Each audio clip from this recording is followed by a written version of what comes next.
One time I was arrested for concealment of a deadly weapon when I was a child, and we went to court, and the public defender, or my lawyer, or whoever got up and was reading a statement, and it sounded like he was describing Douglas MacArthur, a cross between Douglas MacArthur about my war record and Jesus Christ.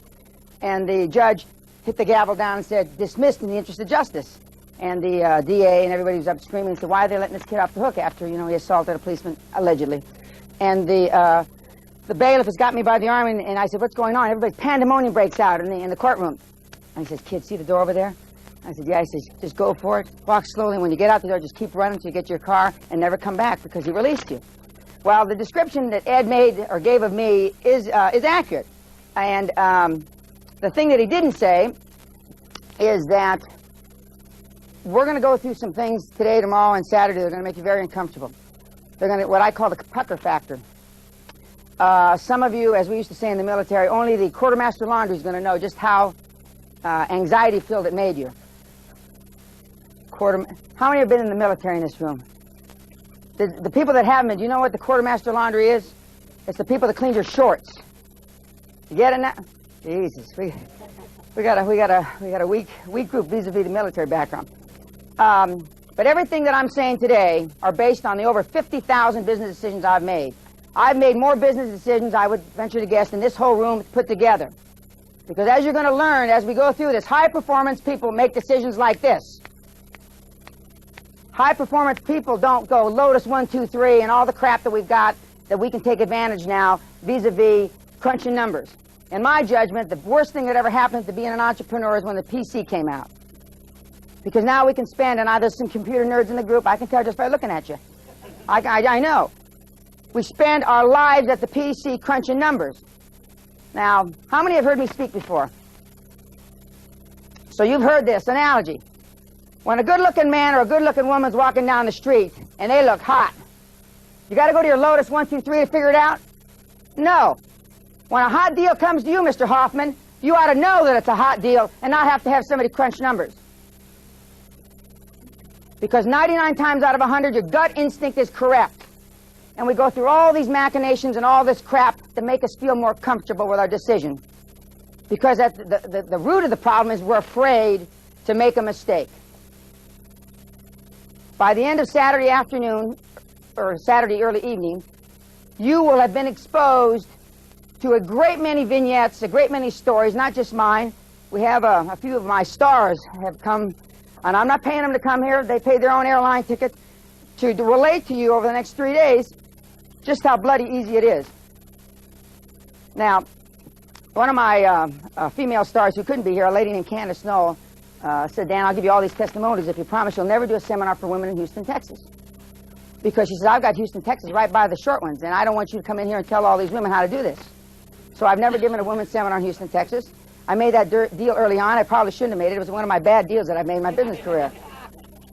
What was your gut feeling on that? My gut feeling was, at the time, I needed her testimonial. So it was absolutely simple. I made the deal with her, and now she lives in River Oaks in Houston. She drives a white Bentley, and she's single, 42, and got a ton of money. And her business has grown. Testimonial says 301%. That 301% was in the first year. It's grown many thousands of percent since I started helping her. Now, by the way, how many haven't ever heard me speak publicly? Well, you're in for it then.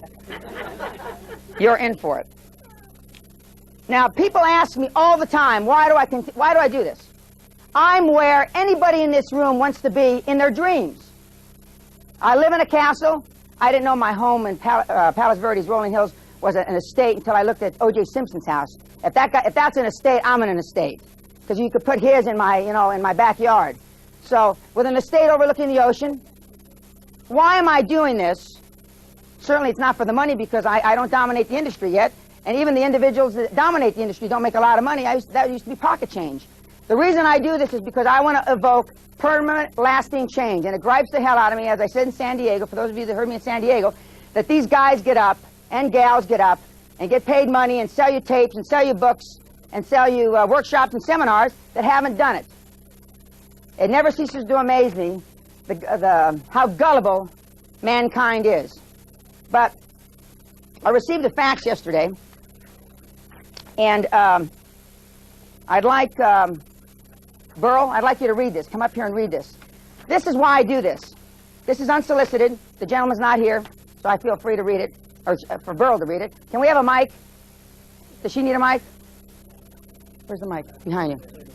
This is a gentleman that attended the October 6th seminar before he started. October 6th.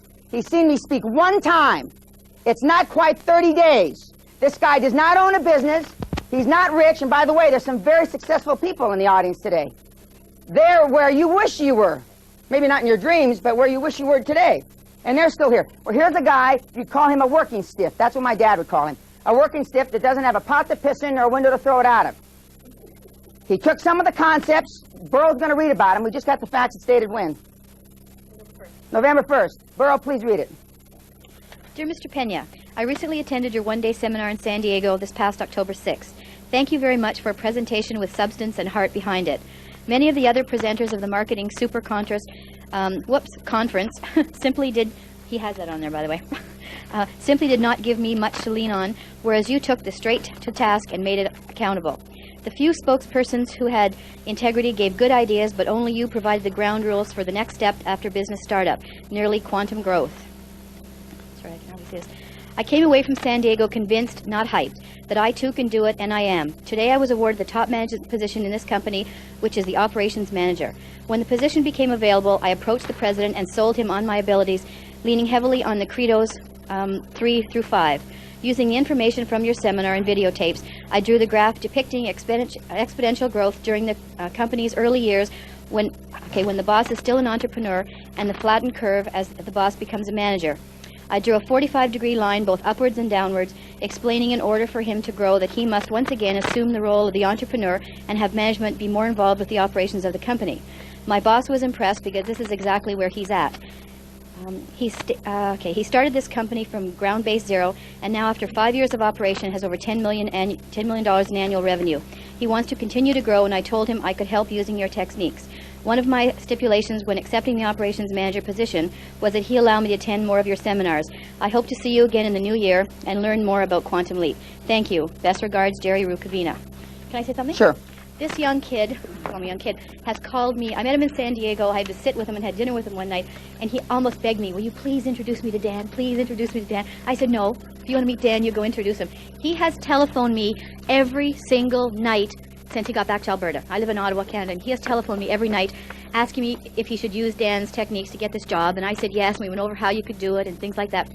And I also suggested that he negotiate getting into Dan's seminars. And he did, and he did a very good job. So the other thing, can I quickly, I'll steal your thing here. He said he wanted to do a deal, and he didn't know enough to do a deal with Dan, so he said, can I do a deal with you? I said, well, I don't really have anything right now. And what he said to me is, well, anything, just anything. So I said, well, I know this deal. I need $350,000 for it. Go find it. Well, lo and behold, he called me 3 days ago, and I think he's got the money. This is like a kid that just works in the oil patch, has no business experience, so it works. Thank you, Burl. Burl's going to get up and talk later because she's one of my stars. I don't know how to turn this off, so I'm just going to set it down. The point is, the reason I do this is, one, I pay you guys to come do this because I get off on this. I have a lot of fun. I get off when I get letters like this, and I get a lot of them every week. As the individuals come up, as the 3 days go by and talk about their stories, how they started. Now, some of them started with some money. Burl wasn't poor when I met her. But she's increased her net worth 3 or 4 times in the last year since she first saw me back in, I guess, mid-1993. But the point is, it works for a guy who's a working stiff. It works for a guy that owns a business that's doing $10, $20, $50 million a year. Now, I'm going to go through an analogy before we get started. And by the way, I went back, I spent 5.5 days preparing for today and tomorrow and Saturday. And the reason I did this is I went back and looked at all my notes since I started this business, which was May of 1993. I went back and I looked at all the comments from people that attended the seminar. And by the way, I believe that there can be a bad question. You know, who are that moron saying there are no bad questions? I don't believe that. I believe there can be stupid questions. So I want everybody to understand that from the get-go. And I went back and I looked at the most complaints. I looked at the biggest criticism. And the biggest criticism of me, other than that I'm egotistical, is that there's a lot of repetition in the seminar. Well, ladies and gentlemen, because there's only 4 or 5 points that you have to know, and anybody that tells you any different is not being truthful with you. There's only 4 or 5 major points to being super successful, to be a high-performance person. And people that take more, you got to do the 31 days and you got a new deal every day, and that's a lot of crap. That's not true. High-performance individuals, number one, are all in love with themselves. I have never met a high-performance person in my life that doesn't love himself. And as some of you have already heard me say, if my wife were here, she's coming tomorrow and Saturday. She couldn't be here today because she works in the post office for Assistance League all day, once a week, for nothing. And so she couldn't take off from Assistance League down in San Pedro, down here with the poor people. She had to make sure, that's why she's not here today. But if she were here, and you can ask her tomorrow, she says, I worship the ground Dan walks on. But my love is transitory compared to Dan's love for himself. High performance people feel good about themselves. Do you think Ross Perot, Lee Iacocca, Gates, Jobs, Scully give a damn what you think of them? Ross only recently, because he was running for office. He couldn't care less what you think of him. And quite frankly, ladies and gentlemen, I don't care what you think of me. Yet everybody in this audience cares about what people think about them. Their sister, their brother, their mother, their wife, their colleagues. Why do you think they call these high-performance people mavericks? It's because most people don't like them. And we're going to get into this really heavily over the next 3 days. Really heavily. Now, as we go through this, another criticism is I don't understand how it applies to me and how do I take direct action. Now, if anybody asks me a question come the end of the day on Saturday, how does this apply to me and how do I take direct action, I'm going to jump on their chest physically and drag them up here. Because as we go through this damn thing for the next 3 days, if you don't understand how it applies to you, you stop me. If you don't know how to take direct action, you stop me. Because I don't want to read on comment things at the end. Well, I don't understand, Dan. That criticism, and it was on about 60% of all the forums I read, is a criticism because they're afraid to speak up. You may not want to speak up, fine, but don't put it on the critique sheet then. I don't want to see that crap anymore. Because I give you an opportunity. And I'm going to leave this up all day long. At least you should forget. Does everybody understand? Does anybody not understand that? I've made it pretty clear. Another critique or criticism, and I don't believe there's any such thing as constructive criticism, ladies and gentlemen. I think, and that's, even though I give a lot of it, another critique was that I speak too quickly. But as you're going to learn, don't waste time on things you can't change. I'm not going to be able to slow my speech down. I'm 49 years old now, and I apologize, but I don't really apologize, so that's a lie. But I speak too quickly. And the last criticism was that some of the examples that I use are acquisition-oriented, and I've been called an acquisition guy. I've made a lot of acquisitions. I bought a lot of companies, but I've started up a lot of companies. But these principles apply to a guy who works for his boss and uses the charts. And remember that chart I used where it shows when you get to a certain level in your business, you either become a professional leader, you stay an entrepreneur, or you go down the toilet, basically. Well, I mean, he just drew that out for his boss, and it's quite a simple chart. And there's a lot of sophisticated charts that a lot of people use, like Drucker and Peters, and they're all great. But most of those charts aren't applicable to businesses like this. Most charts are like that are applicable if you're IBM or whatever. Now, I'm going to go through about a 2-hour introduction, and then we're going to open it up. I want everybody to introduce themselves. And I'm going to ask you what you hope to accomplish in the next 3 days. What your biggest challenge is, what your biggest revelation. And I will tell you whether, in my judgment, it has any possibility of, remote possibility of being successful. If it isn't going to be successful the way you're doing it, how I would change it, or whether you ought to can it and put it down with a tidy bowl man. Some of you will be apprehensive to give me your challenge or your revelation because you're afraid of the third alternative. You know, it's going to go down with a tidy bowl man.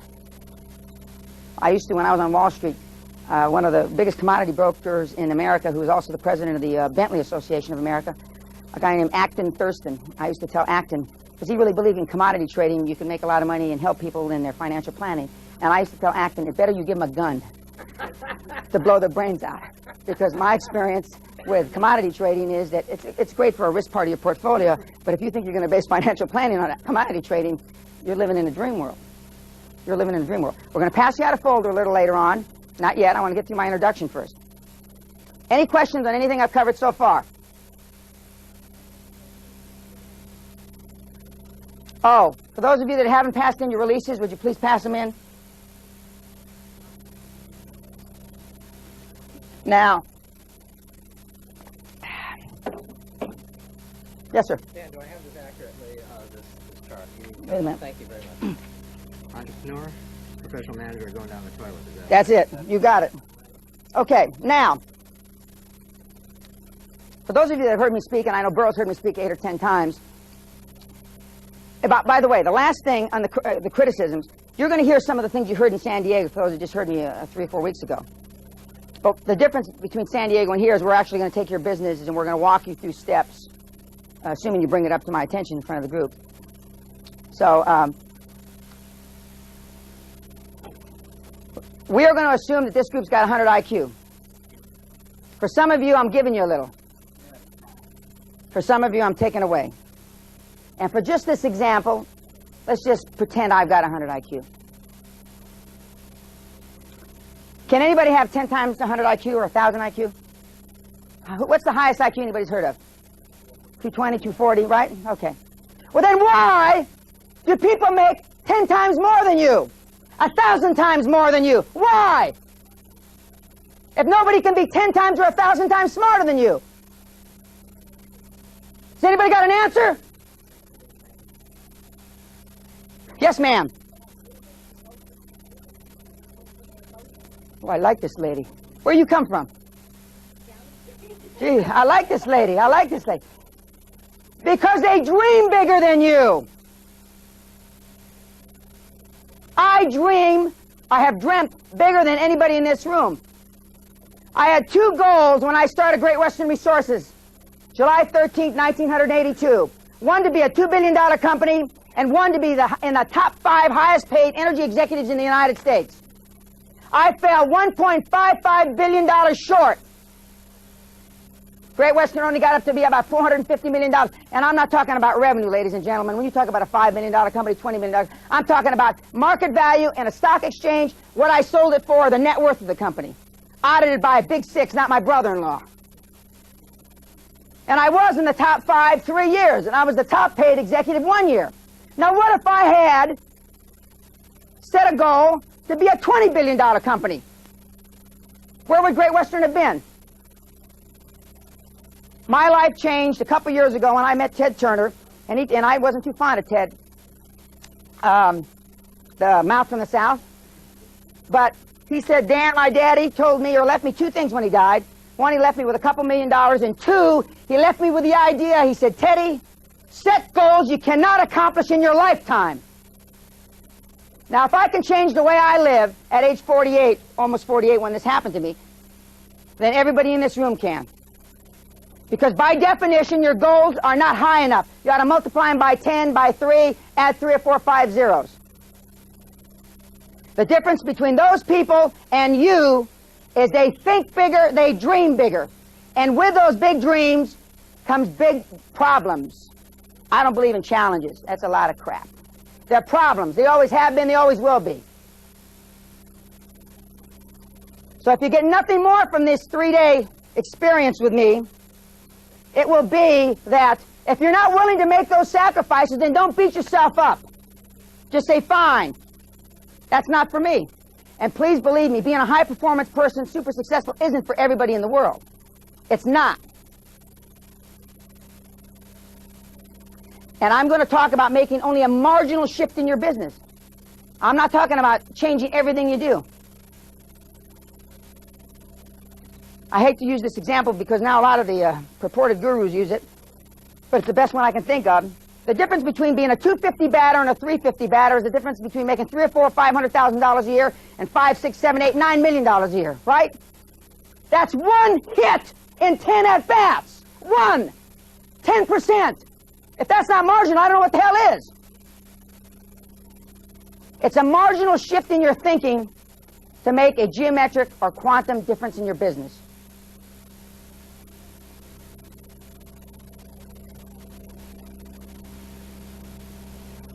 Oh, I love screaming. I mean, it makes me crazy. Oh, hell yes. Last night when I came to have dinner with Burl, I was listening to one of my tapes on the way from my house. I sat in the parking lot and I was crying, listening to myself. And somebody walked by my car and looked in, and I was crying. I love listening to myself. And some people say it's the best stuff I ever did. It was when I was at the Harvard Club in New York City a year or so ago, 2 years ago, I forget when it was. And I was all fired up because they told me the New York crowd was going to be a tough one. Harvard Club, prestigious, whatever. So I was knocking on all 12 cylinders that day. But I listened to myself, and I came home, and then I listened to it on the way home after I had dinner with Burl. And Linda says, "Why are your eyes red?" I said, I make myself cry listening to that stuff. It's so good. I mean, just dynamite. Anyway.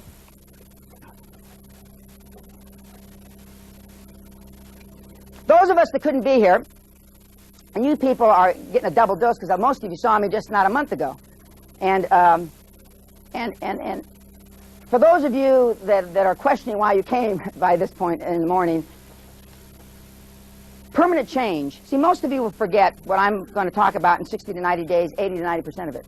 Without replication, without repetition, without practice over and over, you'll forget it. And that's why people that come and see me time after time after time have not marginally better results, significantly better. When the people get up and start talking to you over the next 3 days, you're going to see, and it's no accident, the people that have heard me the most have been the most successful. It's not an accident. And whoever said practice makes perfect was smart. Whatever man or woman thought of that. And it's like the Olympic athlete. You know, they practice, practice, practice. It's like the professional football players or baseball. Well, we don't have baseball anymore. Whatever pro athletic teams we have that aren't on strike, they practice, they practice, they practice. For those of you that couldn't be here today, you know, they say, I don't need a coach, I don't need a seminar, I don't need to listen to tapes, I don't need to read a book, and I can do it. And the question that I ask very pointedly, then why in the hell haven't they? And I'm here to say that of all the seminars and all the tapes and all the books you've read, by the way, I recommend reading 2 books. People have heard me say this over and over again. Think and Grow Rich by Napoleon Hill, because everything I'm saying was said in a much more articulate way by Napoleon Hill in the 30s when he finished that 20-year study for Mr. Carnegie. And the second book is Release Your Brakes by Jim Newman, who's one of my mentors, who's semi-retired here in Los Angeles. Out of his stable are people like Dennis Waitley, Dyer, to name 2 that I can think of right now. And Jim Newman has helped me a great deal. And whatever polish I have, I attribute to Mr. Newman. Now, would you pass out the folders? We're not going to go through all the alibis because we went through them, and but they range from everything. If I was only thinner, to if these are alibis for why you're not more successful, to if I only didn't have a nagging wife or a nagging husband, if my kids only gave me respect, if I only was born rich, if I, was 6'3", if I wasn't a midget, if I, if I had blonde hair, if I only this, if I only wasn't married, if my wife didn't spend all the money, Mary, that I own on crap. I mean, they're the alibis people use for why they're not more successful. Now, if I had a chance, if I hadn't failed, if I only knew how, well, after today, tomorrow, and Saturday, you're going to know how, so you can't use that as an excuse anymore. If I had not been born under the wrong stars, God, if luck were not against me, etc., etc. But the most important, and this is the greatest of them all, if I had the courage to see myself as I really am, most of us don't. I would find out what is wrong with me and correct it. Then I might have a chance to profit by my mistakes and learn something from the experience of others. For I know that there is something wrong with me, or I would now be where I would have been if I had spent more time analyzing weaknesses and less time building alibis to cover them. It's human nature to make up reasons or excuses why we don't do something better. I'm one of the few individuals you'll ever meet that applaud my mistakes. I applaud my mistakes because of the 50,000 plus business decisions I've made, ladies and gentlemen, I've only been right about 32,000 times. I've been wrong almost 20,000 times. 20,000, can you believe that? People pay me money all over the world to hear a guy that's made over 20,000 business mistakes. I'm $50 million poorer today than I was 3 or 4 years ago. Actually, it's only $40 million now. I made a comeback here recently of about $10 million, but I'm $40 million poorer today than I was a few years ago. And I've still made more money than all the personal development success coaches put together cumulatively. You stack them all on end, you take all the money they've made in their careers, and I've made more. Not more than the top one, more than all of them. So what I'm telling you, I've done myself. It's not because I read 700 books and had Jesus visit me. Now, maybe someday I'll be touched by God. I haven't yet. The closest thing is my wife. That's the closest I've been to being touched by the Lord. Maybe it'll happen this weekend. But I can tell you, it hasn't happened heretofore, and all these guys that tell you that it has, I'd be somewhat suspect. It's like when you get arrested and you go to jail, you become born again. I would consider that that's somewhat suspect, these recent converts. So I can assure you that the things that I talk about are the things that I personally did. They're my big mistakes, and I've made some horrendous ones. I mean, just big-time mistakes. I mean, I liken one of my mistakes to if they would have traded Jackie Robinson away his second year of baseball. That would have been a pretty big error if the Dodgers would have traded away Jackie Robinson, don't you think? Well, I've made some business errors bigger than that. Bigger than that. And the reason people make mistakes, as Napoleon Hill put it, most people take the path of least resistance. That's why rivers and most people are crooked. They take the easy way out. You know, it's like telling somebody he's got halitosis. It's not easy. It's not too difficult for me. I don't really care. Because, see, I don't care what the person that's got halitosis thinks. My kid brother happens to be in the audience today. He doesn't have halitosis, but, I mean, you know, I've told him plenty of times, but I don't think he does right. It's a big difference. When you learn how much you're empowered, when you don't care, and I'm not talking about being mean, selfish, egotistical, non-caring about the other person, but when you don't really care what the other person thinks other than you're a professional and that you've got integrity, you have no idea how you're empowered. Because all the high-performance individuals that I'm going to talk about over the next 3 days don't. And that's, in my judgment, why there's so few high-performance women. Because more women care. More women care. Now, the 2 or 3 high-performance women I know, they rip your heart out and use your chest cavity as a serving plate. I mean, they don't care. I mean, but that's why we have so few. That's why we have so few, in my judgment, high-performance minorities, especially Hispanics, because I'm Hispanic. Because of a lot in their culture. Because they care, you know. The familia, the this and the that. I sure as hell don't. Of course, I have nothing to do with my family. As my kid brother would attest to during a break here. But that's one of the reasons. And I tell him he shouldn't have anything to do with the family either. When you're empowered with that, if you don't care, and I'm not talking about going to a cocktail party just to irritate people because you don't care what they think. You have no idea. You have no idea how you're empowered. You're here today because we're in the midst of a great emergency. And that emergency is, for the first time, our country's changing. Again, all these rules like IBM, who never fired anybody, the Japanese system that always was supposed to work, we're now seeing that it doesn't work forever. Nothing lasts forever. And we know that all the big corporations are going back to what they were started on, as Mr. Watson, when he started IBM, and that was that entrepreneurial spirit. How many have read the book by Mr. Watson on IBM, the original Watson? Okay, well, in that book, one of the things he says to a young management trainee, the young management trainee said, as the story goes, "Sir, how do I get to the top of this organization, the ladder, corporate ladder?" He puts his hand on his shoulder and says, "Double your failure rate, son, double your failure rate." Now, just think about that. Double your failure rate. I can just see your butts pucker up right now. I mean, that makes you uncomfortable.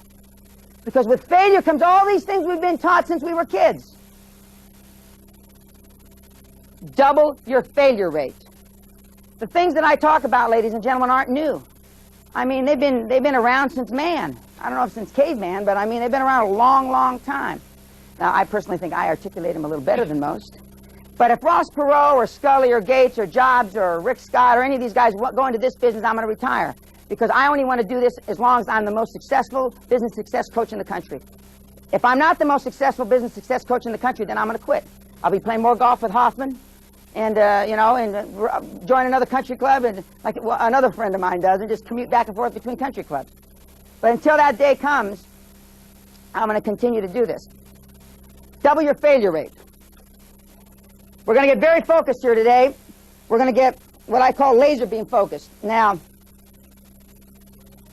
one of the things we're going to talk about in great detail is high performance people focus on the few, not the many. I only have 2 or 3 projects at a time. 2 or 3, period. I'm not smart enough. And if I'm not smart enough, ladies and gentlemen, with the greatest respect, there's not one man or woman in this room that's smart enough to focus on more than 2 or 3 things at a time. Because even though I made a joke about the 100 IQ, I'm not maybe the highest IQ in this room, but I'm certainly the smartest business-wise in this room. The reason I can say that, with no braggadocious involved, is because there's not many smarter than me in the country. So I would doubt that somebody that is smarter than me is paying me here to hear me today. 2 or 3 things, that's all. Successful people, high-performance people focus on the few, not the many. We're going to talk about tomorrow when my life changed in 1976, when I went from a micro person to a macro person. As Napoleon Hill would say, the money became so abundant I couldn't keep track of it. Most people in this room are micro-oriented. I've never met anybody in my life that was a high-performance, super successful, super rich. And, you know, I talk about super rich, and this is the 90s, and that's not a 90s term, but if you're not interested about super rich, a lot of the things I'm going to talk about are going to be like, you know, water off a duck's back. But if you are interested in that, and if you are interested in growing geometrically, as I did, not once, not twice, not 3 times, but I've grown many, many companies. The first company I grew was a real estate company. Didn't know anything about real estate. I was a graduate student here in Los Angeles. I grew it in 1 year to a $2 million company. That's what it sold for. Next, I grew a company in 3.5 years to a $50 million company. Next, I grew Great Western Resources in 8 years to a $425 million company. And I've grown many other companies, and I've helped companies to grow. In fact, some of them in this room. In different industries. As Ed pointed out, Great Western Resources, I started it when oil was $40 a barrel. What timing. And I rode it to $8 a barrel, and in the meantime, the company went from $820 to $425 million. Against the curve. I'm so jaded now, if the common consensus of this room was to do A, I'd do B. If all my lawyers, accountants, and advisors said do A, I'd do B. Because conventional wisdom is almost always wrong. In my book, I talk about 86 times I went against conventional wisdom. You can't do that, Dan. That used to be the name of the seminar. I didn't realize that you can't sell a seminar called You Can't with a negative. Finally, a college student I used to have when I taught school one year, a couple years ago, convinced me to change the name of the seminar to You Can Do That. But in my book, 86 times. One of those 86 things they said I couldn't do was marry a virgin. I can say that because my wife's not here today. 86 times, now it's about 110 times. Almost everything that you've learned in business is wrong. Now forgive it, it's not 12 hours because you're going to be here about 27 hours. But you've been exposed, we'll take, we'll say the average age of the women in the audience is 30. That's how I get snuggle up to them, see. 30 years old, if you're 30 years old, ladies, you've been exposed to 263,000 hours of crap. Bad thinking, bad learning, bad precepts, bad methods, bad just everything. Except for if you knew me during those 30 years, then of course I wouldn't have done that to you. I'm going to almost 50. I've been exposed to 438,000 hours of bad conditioning. And contrary to what you've been told, it can be changed in a 3-day seminar. It can be changed in a 1-day seminar. It can be changed. And as we get into this over the next 3 days, it can be changed if you want it bad enough. If you don't want it bad enough, I can sit here until I can't talk. And normally it takes me more than 3 days to lose my voice. My 5-day and 6-day deals, normally I'm getting a little low on the explosion scale. But if you want it bad enough, just think of all the things you've been told over the years, now that you know, now that you're an adult, that you know is not right, that are not right. Most of the things that, for those of you that went to graduate school, got graduate degrees. I'm going to tell a little story about some Harvard and MBAs and lawyers that I'm working with, a little group, and some other young men that I'm working with, how basically the education they got was all for naught. All the things they learned. All the preconditioned notions, and especially when I think about being raised as a young Hispanic man, here in East Los Angeles when I was younger, all the crap that I was, you know, that I was given as gospel. It's just not, it just ain't so. It just ain't so.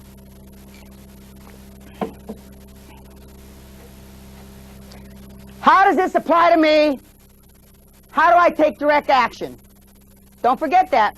You know, it costs extra for me to have this damn thing here. We're going to leave it up all day. How does it apply to me, and how do I take direct action? Failures are, you're going to learn, contrary to what you've been told, some of that preconditioning you've had, you've been told that just the opposite. But failure is a resource. It helps you find the edge of your capacities. I've failed almost 20,000 times. I've been wrong. I failed at more businesses than I can count. Some of you have been in the same business all your life. Some of you have struggled at that business like a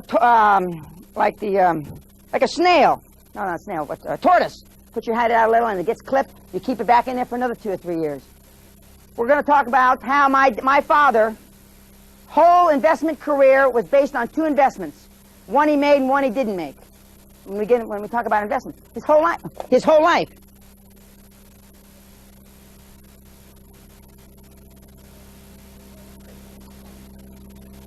Contrary to what you've been taught, progress often masquerades its trouble.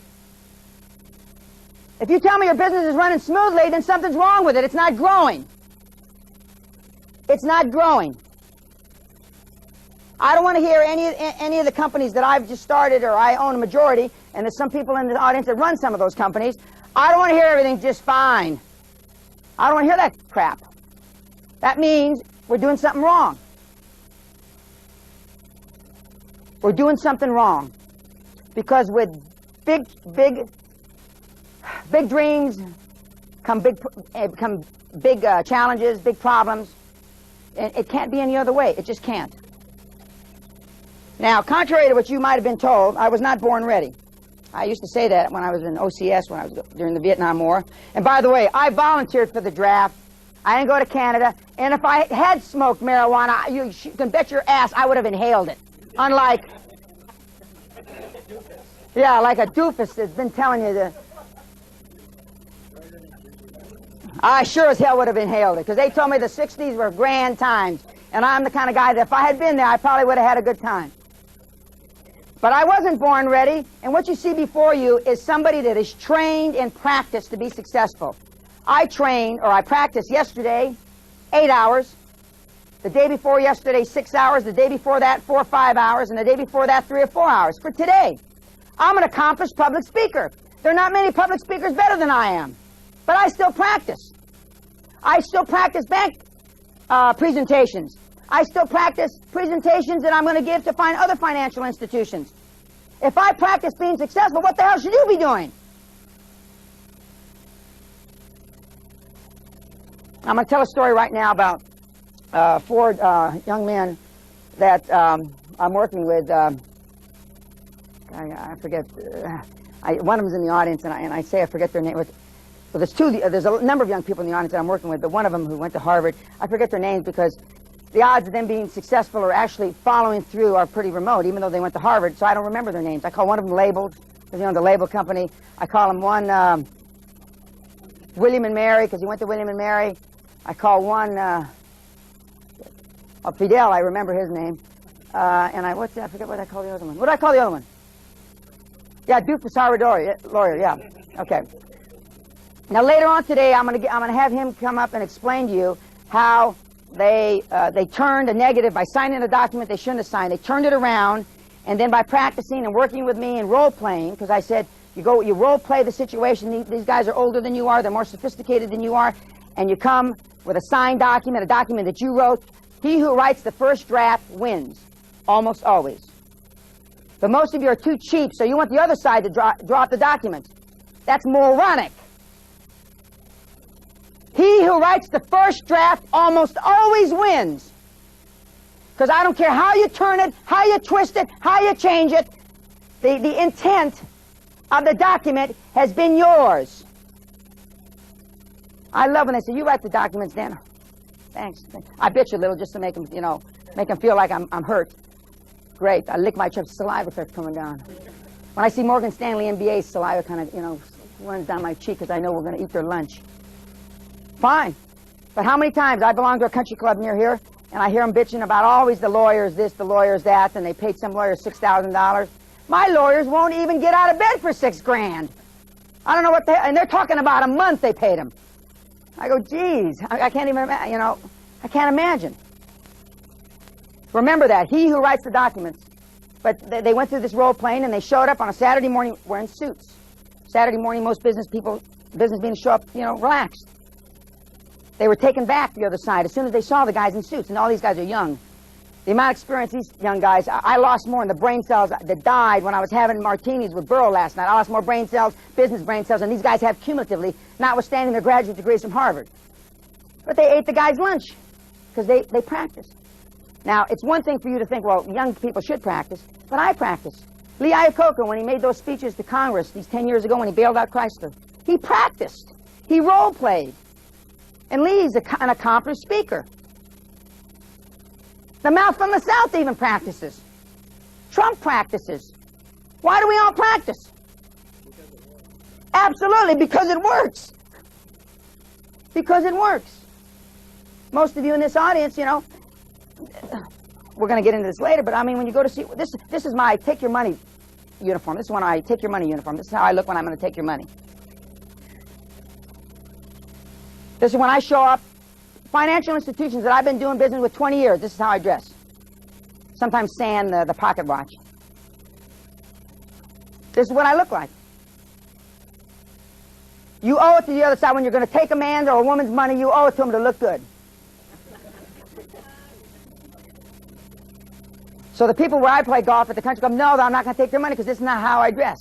I ever show up dressed like this, they better watch out because I'm there to take their money.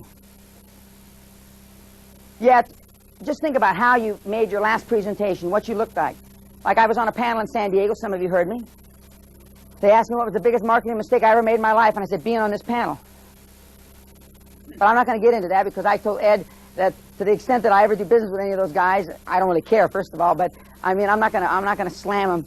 But some of you bought those guys' tapes and some of those things, and I got a flyer from a lady who's I've heard is a good speaker. She's now a business success coach, and she used to be part of the Tony Robbins organization. Now, what this woman knows about business, I won't say it's nothing, but it's closer to nothing than anything. And she helps people, build your business and create marketing strategies, and I think it's quite amusing. And I believe everybody has the right to make a living. Far be it from me to say that this woman should make a living. Maybe she ought to be waiting tables, though, instead of being a business success coach. She's probably got more expertise at that. Not probably. The point is that and we're going to get into it in some depth, when you take advice, I mean, take it from someone that you respect, that's where you are, where you want to be. Because high-performance people hang around with high-performance people. The disciples that I mentor to in the audience hang around with me because I'm where they want to be, or, at least I'm a stepping stone where they want to be.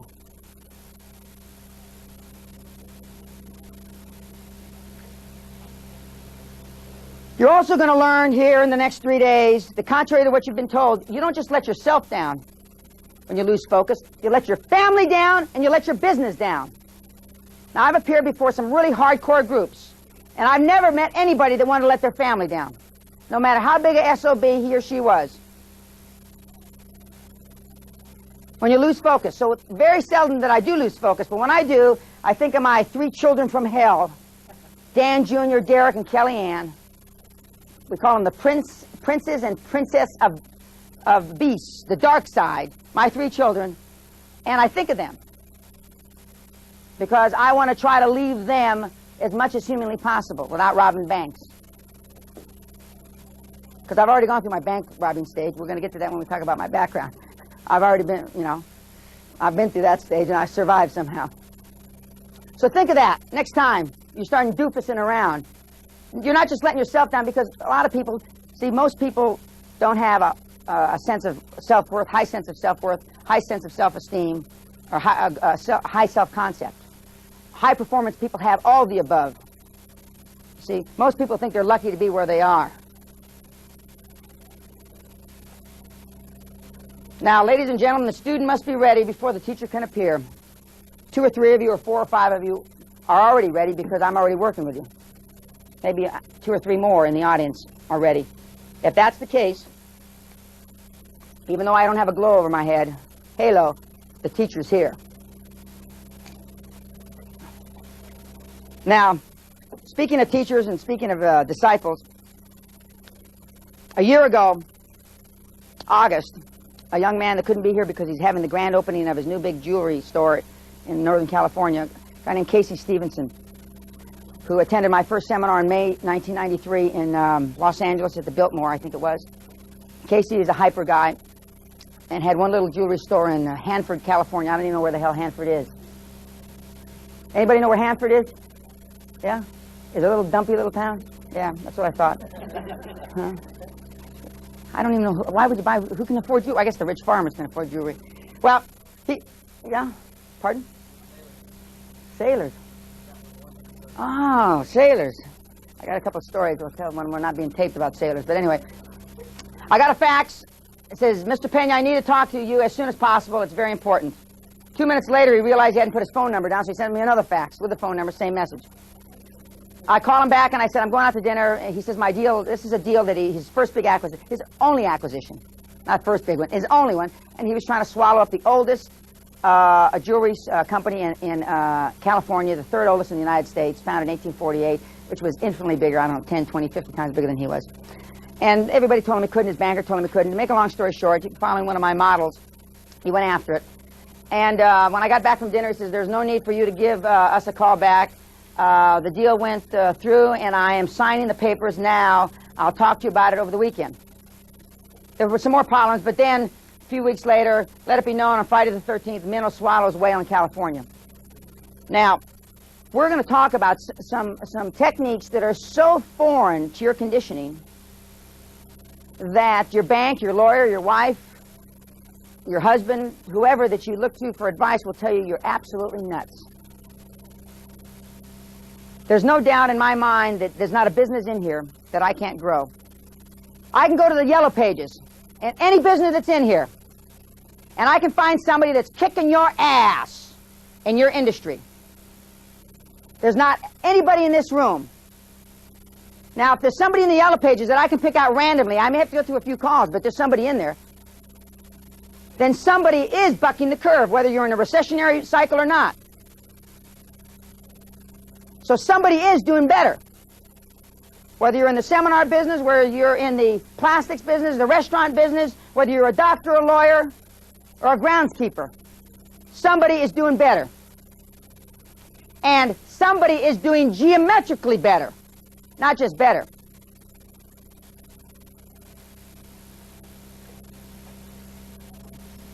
Now, I'm not asking you, as the Spartan mother told her son, come back with your shield or be on it. That's not what I'm asking you. I'm asking you to consider a marginal change, because even if you make a marginal change, if you come anywhere towards my end of the continuum, you're going to be better off for your business, for your family, for your future. There's no doubt in my military or civilian mind. I've never seen it fail. When we start walking through the examples, and I'm not trying to demean any of the people that are going to give you examples, because you may not think they're not that smart. But, I mean, we've had people, a eel fisherman from Nova Scotia, who had no education, never been to formal school in his life, They call Eskimos Native Americans, don't they? Or okay. I mean, his vocabulary was probably 200 words. Remember him, Bruce? And I told him how to figure out the marketing of eels, which I know nothing about. Very simple. You just kept raising the price until demand leveled off. I mean, it wasn't, geez.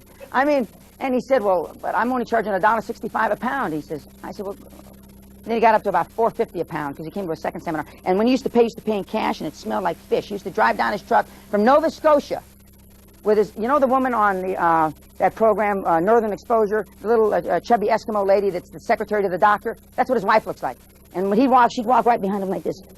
You know, like his shadow. I like that. That's good. I like that. I wanted him to teach me how to do that. I said, we make a trade next time. You don't have to pay for the seminar. But he'd pay us in cash, and at that time, the one-day seminars were $8.95. And they smelled the money. Of course, I forget, Leanne, my administrative assistant in Texas, she didn't want to carry that stinky money. I said, I'll carry it. It doesn't bother me. All money smells good. But they work. It doesn't matter. And they've worked for very sophisticated companies as well. So we're not asking you to come back on your shield. Even though I believe that there's certain things worth dying for. Duty, honor, country, children, integrity. At one time, my company was worth dying for me. I would have taken a bullet for it. That's not the case anymore, even though I'm still the largest shareholder. Although we got in an intellectual discussion with a lady here recently about duty, honor, country, and one of my partners is in the audience, so we couldn't make her understand why we didn't run her off to Canada. But I'm not going to get into that because she obviously went to Berkeley. I don't know for those, but anyway, I don't want to get off in that. Okay, that's another story. People realize that not only aren't they afraid of them making a mistake because they realize it's just testing, but they're not afraid of having their employees make mistakes. And you don't go back and eat, when we talk about management styles, you don't go and eat their head off when they do make a mistake.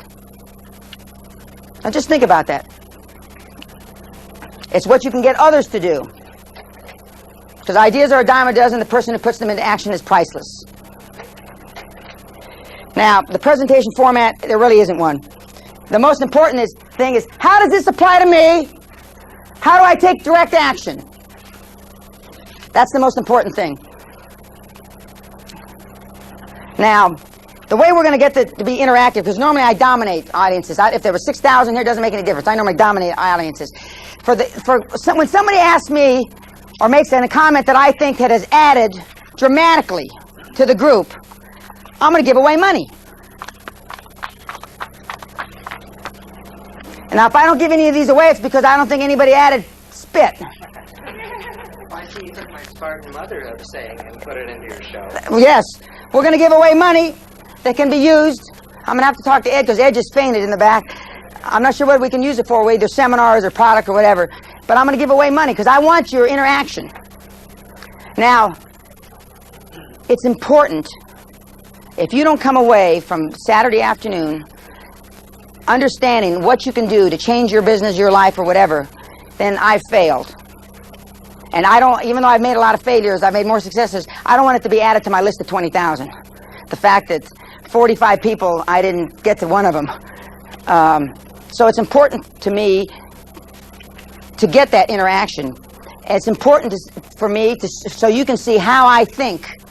Now, there's 4 or 5 people in the audience that are thinking more and more like me now that I've worked with them a while. Their spouses, some spouses say that's good. Some spouses say that's great. Some aren't so crazy about it. It's all about level commitment, though. Okay, now I am, again, the most important thing is to answer all the questions, and I'll go through my Pena-isms and the you can't do that's. And but the basis of what we're going to talk about, and we're not going to go into the detail of all my transactions because we're going to go into the details of making your transactions bigger. Everything I'm telling you today, tomorrow, and the next day help me accomplish the 5 following things. Getting a $20 million contract with the federal government with no other employees or office space, only a phone and a leased fax machine. And not on a government set aside because I'm a minority. I didn't understand I was a minority till I was 31 years old. I didn't know that. I found out when I was 31. Achieving $50 million revenue my first year in business. First year. Not my 10th year. buying a foreign subsidiary from a Fortune 200 sized company over the phone on New Year's Eve, buying a $150 million U.S. company from its multi-billion-dollar foreign parent when they didn't want to sell to me. It was a Canadian company, so it wasn't quite fair because there was only one of me and there was 60 of them, but it was a Canadian. If it had been somebody other than a Canadian, it probably would have been more a fair fight. And then turning $820 into $400 million in 8 years when energy prices went from 40 to below 10.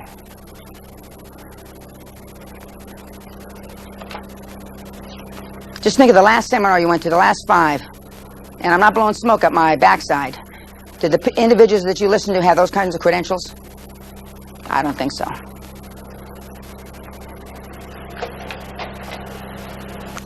Because you plan and God laughs. You're going to learn, contrary to what you've been taught, that most of the planning you've done heretofore is a joke. Because most of the things that will turn your business one way or another, you can't plan for. I'm not saying don't plan. That's not what I'm saying. But then when your plan goes wrong, most people beat themselves for 6 months, 16 months, 2 years, 5 years. Some people never get over it. Now, why should you be so devastated when you can't plan for that anyway? When I got thrown out of Great Western Resources by my partners, the Kuwaitis, ultimately, after Desert Storm, I didn't know Iraq was going to invade Kuwait. My shareholders were very disappointed in me. They said, I should have known. I'm serious. I'm not. I assure you, the new chairman doesn't know any more about them invading this thing when Saddam went to the border, close to the border. The new chairman didn't know any more about it than I did, and so. But you know, they didn't invade, so he didn't get in trouble. You can't beat yourself up for things that you can't control, although we do all the time, especially as parents. There's a lot of things we can't control, and our kids do, and we beat ourselves up. Or my wife beats herself up. I don't beat myself up. But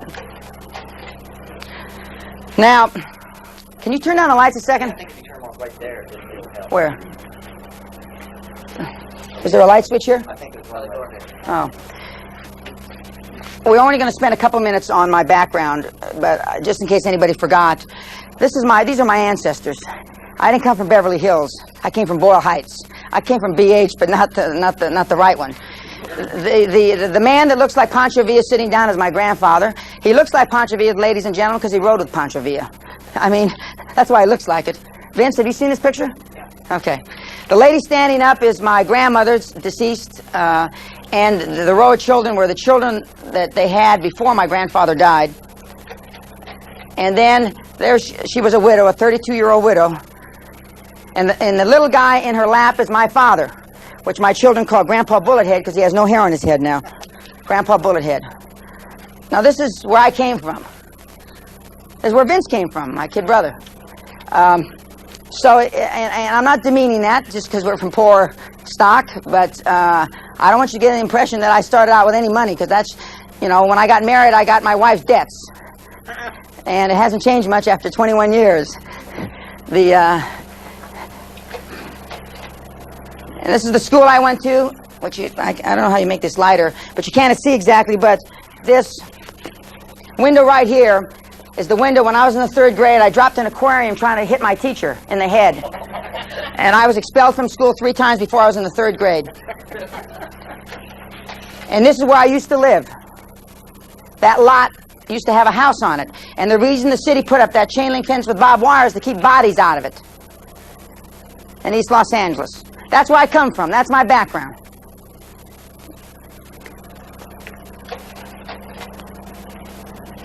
And now I'm almost afraid to take this chart off about does it apply to me, because you're going to forget. But I promise I'll put it right back, so don't forget. Now, that's where I was from, and that's where I live now.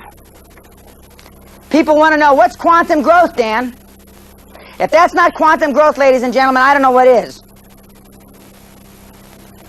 And if I can do that, having been in trouble as a kid, been arrested several times as a minor, unfortunately a couple times when I wasn't a minor, been thrown out of school, expelled from school before I was in the 3rd grade, graduated with a 2.55 average from high school, unlike some of the kids in here graduating with 4.6 or 9.3 on a scale of 4. Having gone to a little state college, which isn't so little now, this is what I call quantum growth. And always thinking of myself looking like this. Oops, got it upside down. I got a driller on the wrong side there. That's how I always perceive myself. Now just think about how you perceive yourself. When you look in the mirror, whether you're fat, skinny, short, tall, bald, wrinkled, how do you look at yourself? I adore the hell out of myself. Even though I'm getting a little portly in my old age. Just, with pounds comes money. That's what I look at, how I look at it.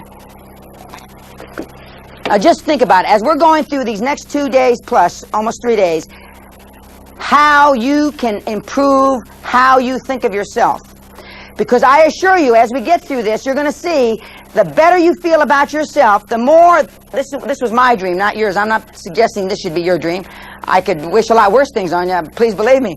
But as we go through this, you just supplant what's important to you. Because the bigger that item is that's important to you, the higher the probability of you succeeding in a geometric way. My dad used to work 3 jobs when I was a kid. He was a policeman, made $142 a month, and he had 2 extra jobs. One at Bullock's as a security and one someplace else. Now, what if he had thought differently? What if his goal, instead of keeping me alive till I was 21, what if his goal was to build a business? What if his goal was to own a small ranch in New Mexico, where he came from, Demi, New Mexico, but it wasn't? Now just think about what your thought process is, what your goals are. And we're going to talk a lot about goal setting. And again, most of what you've learned about conditioning, your conditioning about goal setting is all dead wrong. It's all dead wrong. Okay, now I want to get this back because you're going to forget if I don't put this back up here. Okay. Now briefly, I was born in 1945. 4 days after they bombed Hiroshima. I had nothing to do with the bombing. Nothing. As some people would say, I used to be partners with JAPEX, Japan National Oil Company, and Mr. Ito-san, who was the chairman, and Wada-san, who was the president, used to ask me, you know, what I thought about the bombing, and we used to talk about the war occasionally. I said, I was 4 days old. I mean, I'm sure I would have said it seemed like a good thing to do at the time. I mean, I have no idea. But I had nothing to do with the war. I was raised in East Los Angeles till I was a teenager. We moved to the Valley. I graduated from high school. Just to give you a little insight into my academic prowess. 3 weeks before graduation, 1963, the Boys Prize principal asked me to leave campus. He gave me my diploma, said, we don't want your kind on campus. Ruben Munoz, who's currently serving life for murder in Florida, Walt Wojak and I went to the Reseda Pool Hall on Reseda Boulevard and started shooting 9-ball, which is one of my 9-ball partners is in the audience today. After 7 or 8 or 10 pitchers of beer, we decided, Walt being the intellect, he ultimately graduated from UCLA, says, we got rights. They can't do this to us. So we went back to campus with our diplomas and we threw them in the Boys Vice Principal's face, says, we're going to go to class. You can't keep us from going to class. I don't want you because you're going to disrupt the thing. You're right. We set the school on fire. We rioted and we went around tearing girls' bras off. We did all kind of crazy things. And he was right to try to get us off campus. And, but that was kind of, you know, and with a 2.55, I was one of the brighter ones. I mean, I think I was the 4th brightest guy on the football team. And I mean, we didn't have a bunch of intellects. I don't know. And the way things have changed, a kid got killed on campus 2 years ago at Reseda High School, where I ultimately graduated. That's where I ultimately graduated, Reseda High School out in the Valley. And it's hard for me to believe, but the world's changed.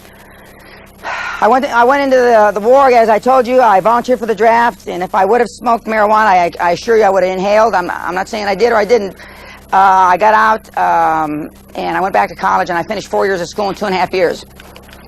Because most of the classes I took 4, I went in, you couldn't count for anything. I had more F's than I had anything else. Graduated on the dean's list.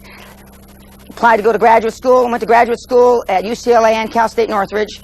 At the same time, I lived in San Diego, and I sold real estate, became the leading salesman in the nation with a 94.6 closing average. You either bought from me or you died. There wasn't any in-betweens. For those of you, how many have sold real estate? I mean, I was a closing son of a, I mean, I was dynamite closer. They called me the Hammer. I was the Hammer. And that company went bankrupt. I went to Wall Street, became the first director of financial planning on Wall Street, founded financial planning. I started, as we know, the first financial planning department on Wall Street, and became a TV media spokesperson, and ultimately left there and went in the oil business, and the rest is history. Oh, for a Gerber baby, that's not Oh, I forgot that. I was a Gerber baby. Yeah, he's got a good memory. Where's my 50 bucks? Yeah. Well, I don't know if that's worth $50, but for sure it's worth a drink. In 1945, when they first started the new labels for Gerber food, you know, the little fat-cheeked blonde thing, they picked 5 kids. I was one of the original 5 Gerber babies. I don't know where the other 4 of them are. I hope they've been as successful as I have been, more so. But so I was one of the original 5 Gerber babies, which I might add, my parents felt very uncomfortable with. I just think of that mindset, you know, the exposure. And my family felt uncomfortable because I was blonde and blue-eyed. There weren't too many blonde, blue-eyed in East Los Angeles with the name Pena. You know, they just weren't. So, you know, of course, my dad, being jealous, thought that maybe I was the milkman's baby. Or, although, as Vince will attest, I look just like him, the older I get especially. But, so that was my life growing up, and and what really helped turn my life around was OCS. Having responsibility for life at a very young age. Now, I'm not going to go through this other than to tell you that the things that we're going to walk through, we're going to get ready to take a break now, the things that we're going to walk through are directly related. The way this seminar's changed today than normal, instead of me showing you the techniques through how I did it for me, we're going to show them how that we're going to do it for you. So I don't want that critique on my form either. You didn't show me. I didn't show you because you didn't ask me. And I think that, although I, unlike some of the other gurus, I do talk to you at the breaks, and I don't have a massage therapist, you know, and my psychic and all this other crap. But, you know, I would rather you ask me the questions during the workshop so everybody can share, because I think everybody can benefit from all the questions, except because we're not going to ask any stupid ones, are we? No. Great Western grew rapidly, and if you go to 1111 Bagby in Houston and you go up to the 17th floor, we have 44,000 square feet of office space, and it was how I dreamt it.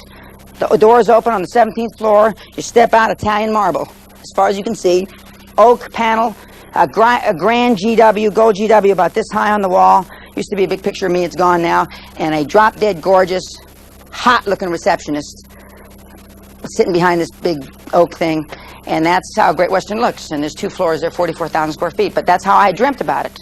And so, just as when I dreamt about my home in Palos Verdes and my home in Scotland. Now, I've raised, when we talk about capital, people always ask me, where do I get capital for my business? I raised $1 billion when you couldn't raise money for energy. $1 billion.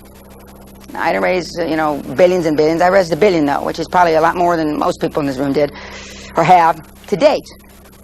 Now, cumulatively, you should raise a lot more money than I did.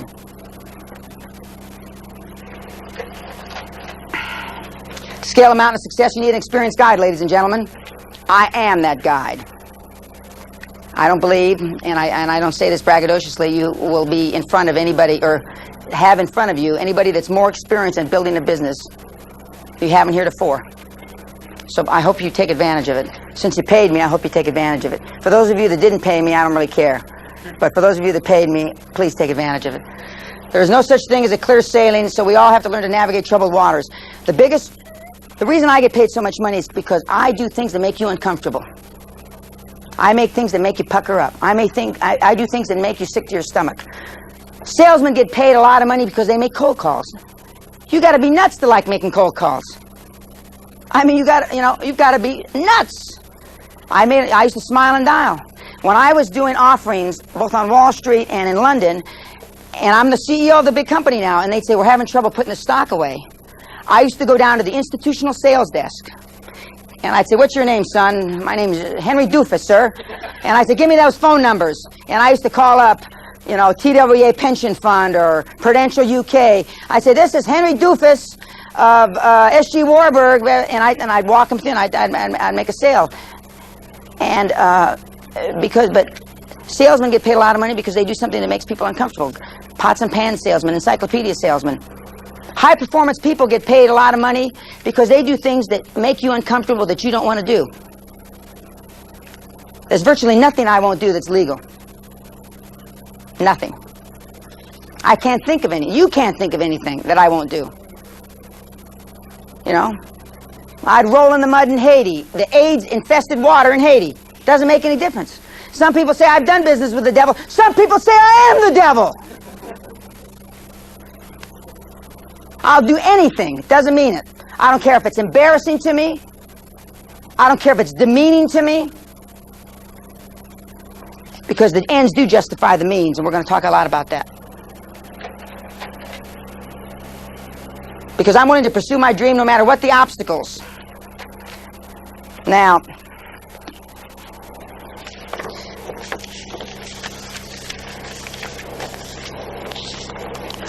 I'm going to take this down now. Now, don't forget. Because I approach everything in my life with passion, fire, and grit. Everything in my life with passion, fire, and grit. And why do I pursue everything in my life with passion, fire, and grit, ladies and gentlemen? Because it works. No other reason. Because it works. Now, you've heard me use the example, for those of you that have heard me speak. If we're playing sandlot football, and we've got a great athlete here, and we've got a mediocre athlete here, and I say, and the mediocre athlete says, Dan, please pass me the ball, hit me in the flat, I can beat this doofus in the flat, I can beat, and then, but I'm thinking I ought to give it to the athlete with this last down, 2 seconds to play, but fourth down, and he says, well, there's a 50-50 chance I could drop it. It is raining, Dan, and you know, I've got a sprained wrist. Who am I going to throw the ball? Average athlete. Passion, enthusiasm. I've never met a high-performance person that wasn't super enthusiastic, even when he was wrong. Trump's a perfect example. I mean, that guy, enthusiastic no matter what. When he had a negative $6 billion net worth or whatever it was. And guess what? He got the financing, didn't he? If you guys were underwater, most of you in this room, you'd pucker up so you couldn't even walk. I mean, you couldn't even get into the financial institutions. Plus, he made dozens and dozens and dozens and dozens of presentations to get that money to pull himself out. Most of you would just roll over and go out of business. Because Trump, whatever you say about him, he handles and approaches everything with passion, fire, and grit. And when you think about it, all those high-performance people, passion, fire, and grit. Have you ever seen, well, you probably haven't, but I've been in rooms where these guys have made presentations. I get fired up. Of course, we all get fired. We fire each other up. I mean, because we're born buyers. You show me a born seller, I'll show you a born buyer. Salesmen are the easiest touches. They buy. Even though, I won't say they're being conned, even though they know the realities of selling. This is why I have developed or been given that name over the years. A few people actually call me it in this room. A couple years ago for Halloween, I went around with the kids. They didn't ask me back the last couple of years. I went around wearing a shoulder. I have a permit to carry a concealed weapon in the state of California. And I went around with a shoulder. I was dressed like Rambo. I had a big, long knife. I had a real weapon, pistol in my shoulder holster. I had a real one on my hip. I might have been carrying something else. I don't remember now. And we'd go to these houses, and the people would look, and they'd wonder if those things were real, and I said yes. And and so my wife didn't ask me to go trick-or-treating since then. And I said, but, you know, you never know you're going to bump into at night. And so, of course, where I live, you know, they wouldn't know bad times if it bit them in the ass where I live. They're up there in the fairyland above the smog level. My house is 1,600 feet above sea level, and they all float around, you know. The air stinks. It's like they're all on dope. They're just all floating around. They're not knowing shit from apple butter, you know. Woo! And most of them couldn't buy their house today. They couldn't afford it. They'd live up where I live. Because they made it in the bull markets of the 50s, 60s, and 70s and something, and now they don't have a pot to piss in or a window to throw it out of. But if I can just get you a little bit closer to that end of the continuum, the Danbo, you're going to be much more successful. Now, I'm going to put this back because I don't want you to forget. Because obstacles are things a person sees when he takes his eye off the goal. I don't see obstacles. My mother, I give her credit for one thing. Probably the only thing. My mother didn't let me walk until I was 3 years old. She carried me on her hip. Some people said I breastfed till I was 6, which isn't true. That's a lie. It's been longer. Yeah, maybe it was longer. But the other thing, my mother never told me no. She never used the word no. She still doesn't to this day. She's 73. She doesn't use the word no when I was growing up. Now, some of the girls I used to date used to think that I didn't know the definition of no. But that's not true. But maybe I didn't know the definition of no, because you can tell me no, the deal doesn't work, the banker can tell me no, the accountant can tell me no. I just don't hear no. No means yes to me. If I tell most of you in this audience no, it's no. But it's not no. You make the rules, and we're going to talk about that. You, as an individual, make the rules. Interest rates. Your parents, do you think they'd ever negotiate an interest rate with a bank on their house? Mine never did. Everything's negotiable. I said this at the Harvard Club a year or so ago, chairman of Chemical Bank. I said, is every single interest rate you have on mortgages either variable or fixed negotiable? And I kept hammering him and hammering him, hammering. This is the part that got cut off the tape. And he finally said yes. Then he got up and left. Every interest rate the chemical banks got is negotiable. So what about the chicken little doofus banks you do business with? You can go in there and ram it up their backside. You can do anything you want with them. They're yours. They're dead meat. I mean, a $50,000 or $100,000 deposit or a $20,000 deposit is a big deposit to these little banks that most of you do business with. Yeah, what do? When you're going to see the bank, you know, it's like you're going to see the Undertaker or something. Because that's the way you've been conditioned. That's how your parents did it and your grandparents did it. But that's not how you have to do it. Because obstacles are things that a person sees when he takes his eye off the goal. Whoever says money can't buy happiness doesn't know where to shop. Now, this is credited to the Sunday Telegram. But guess who said it first? As my wife told the Sunday Telegram when she was being interviewed once, whoever says money can't buy you happiness doesn't know where to shop. And now in Sunday Telegram, whenever you see it, it's because the Sunday Telegram said it. That's not true. Sunday Telegram is a paper in London, England. My wife said that, God bless her. And boy, she knows. Beverly Hills, the shops, until we got her own private phone number and computer system and all this, they'd call up from Chanel. We got a new shipment in of this and that, or we got this and we got that. They will bring the dresses down to her in the truck, all her size. 2, 3, 4, whatever she wears. And they'll bring them down. Half of my wife's phone calls on her messages are stores trying to sell her stuff. Half. I got a package from UPS the other day, a couple weeks ago now, and I thought I didn't really see the L pen. It didn't look like it could have been a D, so I opened it up. And it's a pair of shoes from some fancy shoe store, and it cost $600. And the little teeny shoes, a little flat, hardly any leather on them. And so I left them on the bed in the master bedroom. And so Linda came home and saw them. She scoops them up with the papers, didn't say anything. And then when I come back in the bed, they were gone. I said, "Where's that stuff?" "Oh, what stuff?" And I said, "You know, Linda, why did you?" So I started in on her about buying the shoes because she's got, I don't know, 200 pair of shoes or something. And she said, "Well, did you need them?" "No." "Why'd you buy them?" She says, "Because I wanted them." I said, "Okay, well, what can I say, you know?" Yeah, she kind of said it all. She kind of said it all. Okay, now we're going to go back to your favorite chart because I don't want you to forget. And the point Linda's making is I buy things when I want them, not when I need them. I had my first Rolls Royce when I was 26 years old. I didn't need a Rolls Royce when I was 26. I used to take it to the 49-cent car wash with my wife, drinking beer in the front. This one used to sit in the cars when they used to go through the car wash. And I remember they broke my antenna off the top. The old Silver Cloud had an antenna on the top. They broke it off, and I was really mad. And Linda says, as I'm screaming at the poor little illegal aliens like we're complaining about here now, and I'm screaming, Dan, we went to 49 cents. We could have paid $2.99 up the street, and that wouldn't happen. So I said, okay, I'll let it slide.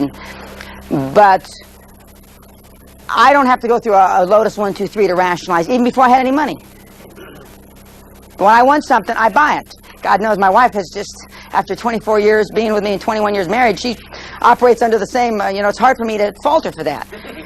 Till I look at I get a printout once a quarter from my accountants, and then I kind of gag. I don't even look at it till the end of the year because I don't want to get depressed. I don't get depressed, but that might make me depressed. Because I feel good about what I do no matter what, even if I'm wrong. And I've done some hellaciously wrong things in my life, believe me. Okay, now,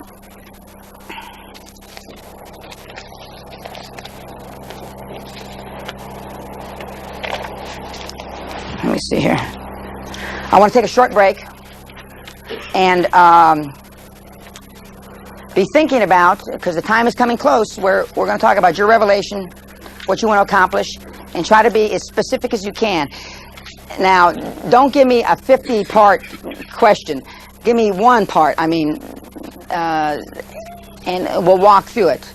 And so make sure that it's something that's important to your business or to your life or to your career so we can walk through it. Okay, let's take a short break. When I mean short break, this isn't like one of these doofus deals where everybody wanders around 40 minutes. 5 minutes.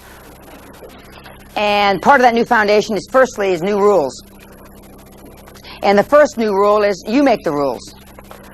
Your bank, your partners, your mother, your father, your whoever. Now, in a perfect world, and there aren't hardly any perfect worlds, or perfect situations, your spouse is supportive, or your more significant other. I just learned that this year. I think it's a riot when you call somebody your significant other. That means you can call, your bimbo as your significant other, your paramour, your concubine. I think that's great. I just learned that, more significant other, And should be supportive, though. Now, in my particular case, my significant other is very supportive. And to the extent, like I told her the other day, I said, I haven't worked in 3 years. She said, well, you're running around doing your speech, and aren't you having fun giving speeches? I said, yeah, I enjoy it.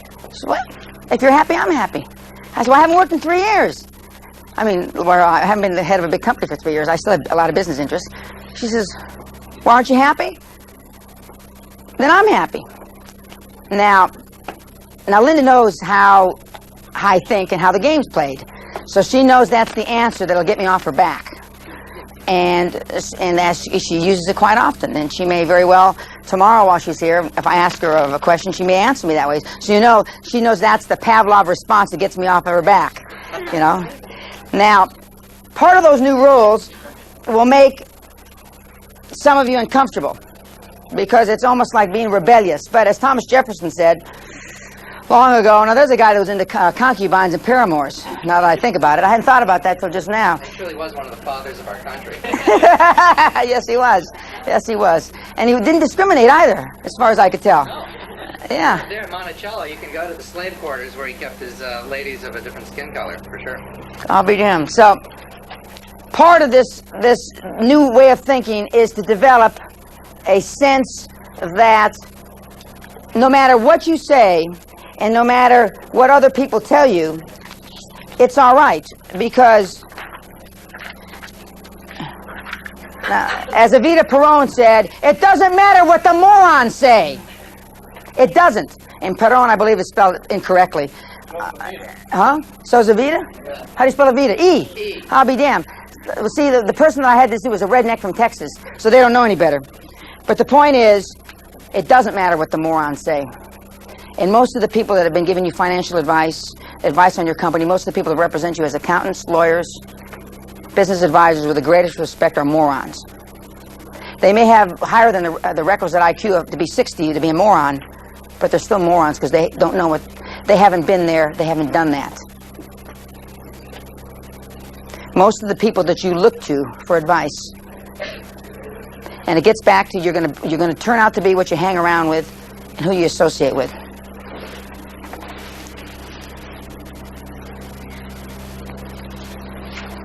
What, did the bulb go out? What happened? Ed?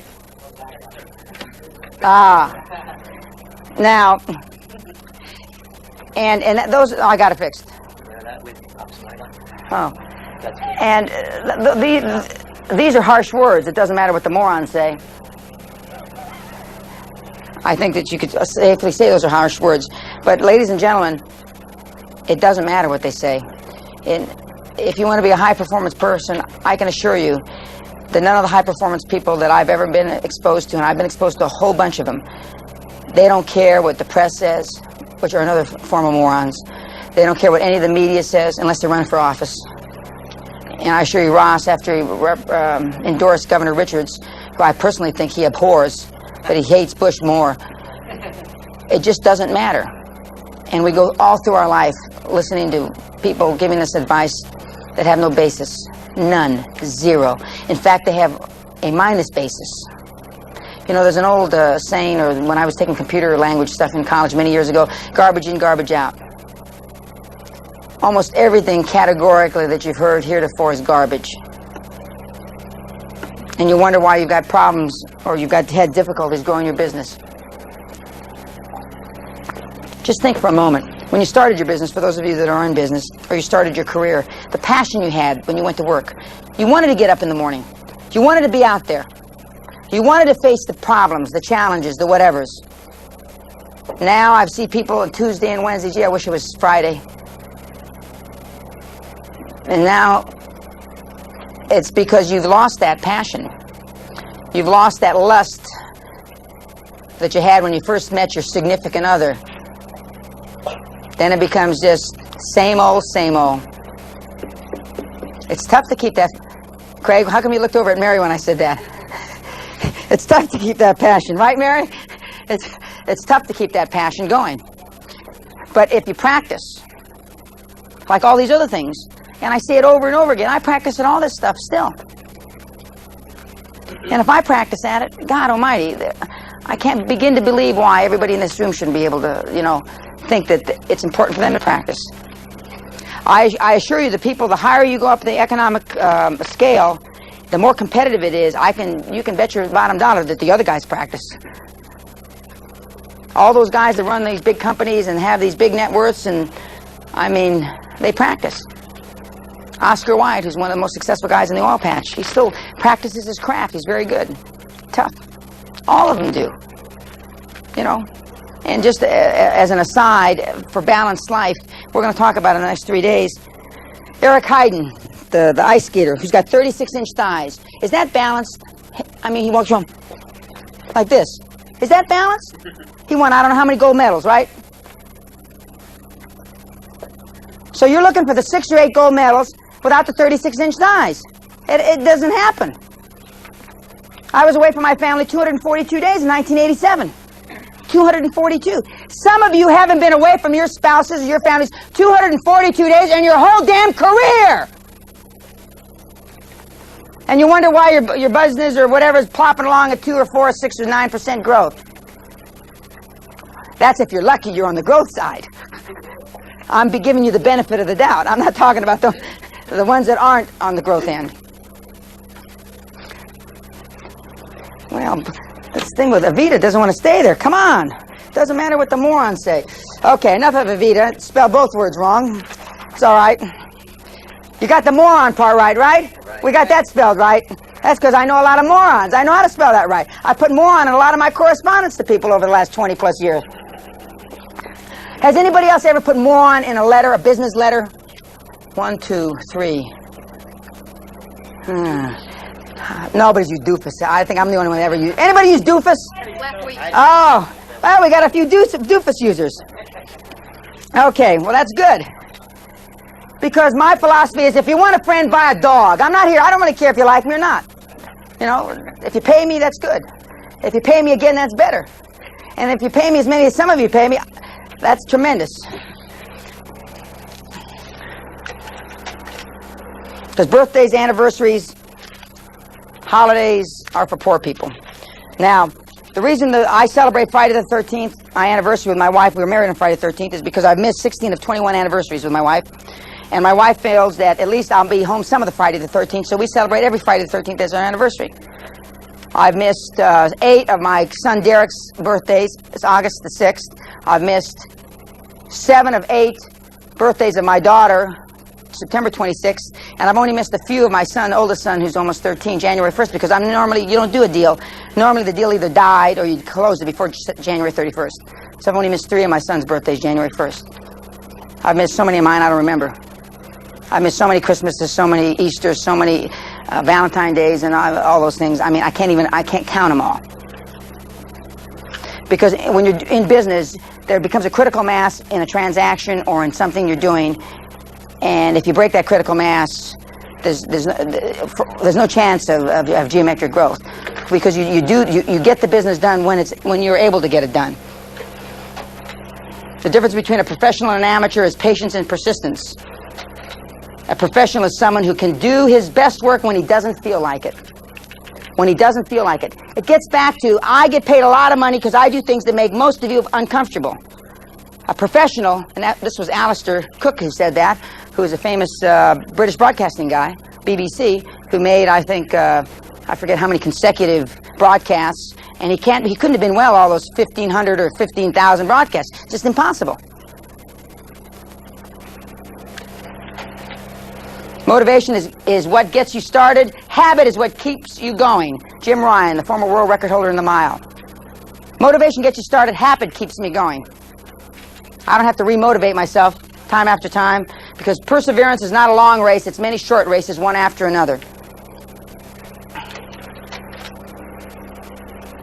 When you get out of here, Saturday evening, you go back to work Monday, people, and you try to instill some of the knowledge that you gained here, people are going to say you're crazy. And that means you're making progress. If nobody says that, what the hell happened to you? What, do you go radical on us? Then that means you didn't learn anything. And then that's too bad. But I'm only going to touch a few in the room. A few more than I've already touched.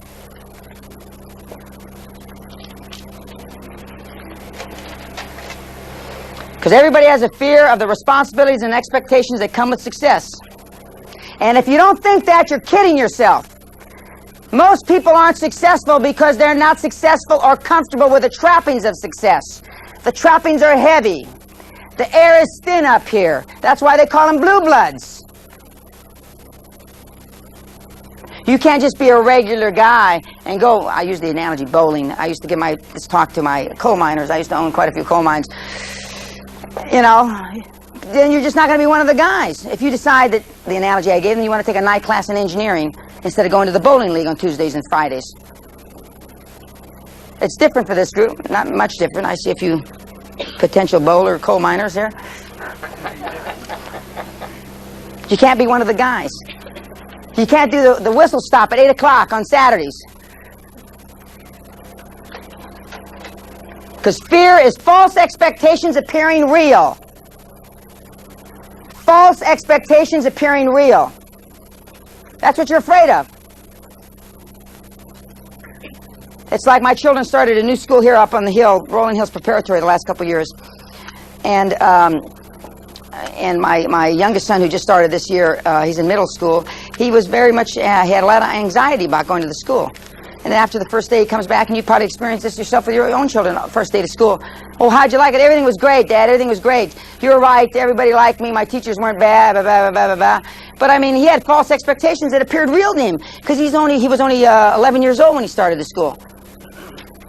You know, even though I'm giving you the benefit of the doubt, you're multiples of 11 here. Yet you're still going through life having false expectations appearing real. Does that mean you haven't grown at all? We can get into that. I'd rather not. Because if you don't like some of the things I've said heretofore, you'll absolutely loathe what I got to say about that. And when I start pounding your parents and the doofuses you hang around with, there comes a time when one must turn and face the tiger. As super success, you're a tiger. Some of you in this room are already real successful. But as the women say, you haven't broken through the glass ceiling, whatever the hell that means.